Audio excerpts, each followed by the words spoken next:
On considère que l'éducation c'est une priorité. Et puis on a décidé, pour montrer que la priorité c'est une vraie priorité, de faire une planification de nos crédits pour les 10 prochaines années.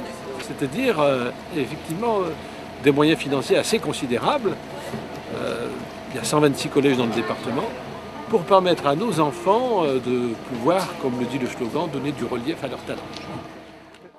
Allez dans n'importe quel collège de n'importe quel département de France, tout le monde vous dira depuis que la décentralisation a eu lieu, la vie dans les collèges s'est beaucoup améliorée. On a des interlocuteurs, on a des réponses rapides, alors qu'autrefois c'était bien plus compliqué. Je crois qu'il suffit d'interroger n'importe quel enseignant ou n'importe quel chef d'établissement qui a connu, ou parent d'élèves d'ailleurs, qui a connu avant et après.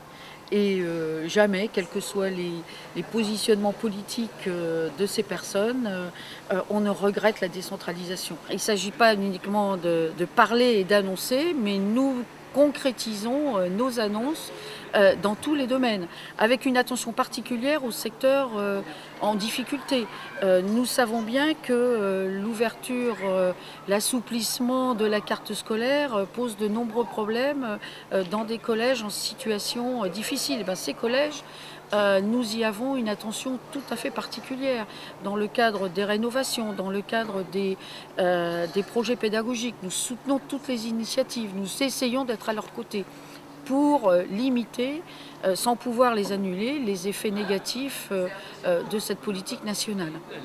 Depuis que nous avons les personnels de service, on s'aperçoit qu'il y a une redoutable efficacité, en particulier dans la restauration scolaire, pour lequel nous pouvons donner une impulsion et permettre aussi de travailler sur des nouvelles donnes de restauration et d'apprendre aux enfants les nouveaux goûts, en particulier sur la cuisine bio.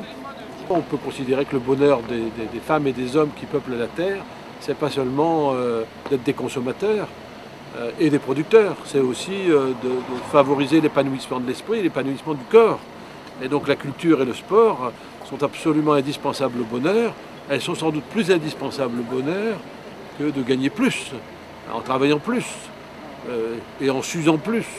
Je le dis ici devant un collège qui s'appelle Jean Villard, qui, comme vous le savez, disait « la culture, c'est ce dont je me sens le plus privé ».